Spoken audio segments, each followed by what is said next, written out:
জনগণের দোরগোড়ায় বিচার বিভাগ পৌঁছে দিতে বিভাগীয় শহরে হাইকোর্ট বিভাগ রাখার সুপারিশ করেছে বিচার বিভাগীয় সংস্কার কমিশন।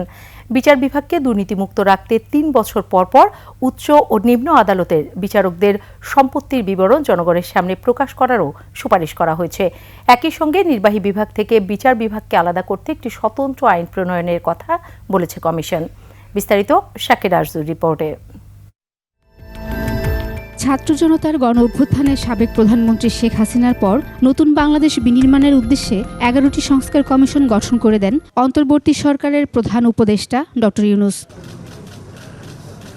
সময় মতো প্রতিবেদন দিতে না পারায় এরই মধ্যে সময় বাড়িয়েছে কয়েকটি সংস্কার কমিশন। কমিশনগুলোর সুপারিশ তৈরির পর রাজনৈতিক দলগুলোর সঙ্গে আলোচনা শুরু করবে অন্তর্বর্তী সরকার।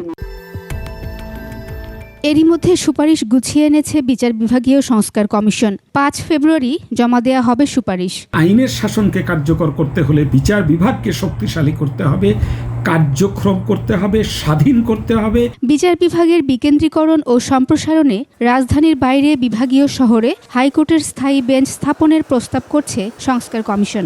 অ্যান্টিঅক্সিডেন্ট ও ফ্লেভোনয়েড সমৃদ্ধ ফ্রেশ প্রিমিয়াম টি এক কাপে কাঁপিয়ে দিন। যে বিচারের জন্য মানুষের হয়রানি এবং সময়ক্ষেপণ, অর্থক্ষেপণ, জনকল্যাণে, জনস্বার্থে আমাদের ডিসেন্ট্রালাইজেশন হলে মানুষের দোরগোড়ায় বিচার পৌঁছাবে। একই সাথে উপজেলা বিচার বিভাগকেও আমরা উপজেলা পর্যায়ে নিতে চাচ্ছি।